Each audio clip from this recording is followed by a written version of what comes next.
சிவாய நமக. தேவார பாடல் பெற்ற பஞ்சவர்ணேஸ்வரர் திருக்கோயில் 7ஆம் நூற்றாண்டில் கட்டப்பட்ட இந்த பழமையான திருக்கோயில் திருச்சி சத்திரம் பேருந்து நிலையத்திலிருந்து சுமார் 3 கிலோமீட்டர் தொலைவில் உள்ள உறையூர் என்ற ஊரில் அமைந்துள்ளது.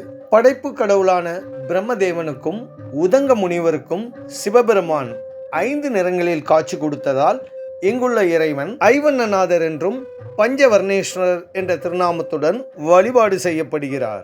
பஞ்சபூத தலங்களில் அருள் பாவிக்கும் சிவபெருமான் 5 பூதங்களையும் ஒன்றாக்கி உறையும் தலமே என்பதால் இந்த ஊர் உறையூர் என்று அழைக்கப்படுகிறது. இங்குள்ள சிவபெருமானை வழிபாடு செய்வதன் மூலம் பஞ்சபூத தலங்களை தரிசித்த பலனை நாம் அடைய முடியும். இங்குள்ள இறைவியான காந்திமதி அம்மன் நாகலோகத்தில் உள்ள நாகக்கன்னியால் பூஜிக்கப்பட்டு அவர்களால் நிறுவப்பட்டதாக வரலாறு கூறுகிறது. இந்த திருக்கோயிலை பற்றிய முழுமையான காணொளி நம்முடைய ரங்கா கிருஷ்ணா டிவோஷனல் டூர் சேனலில் பதிவேற்றம் செய்யப்பட்டுள்ளது.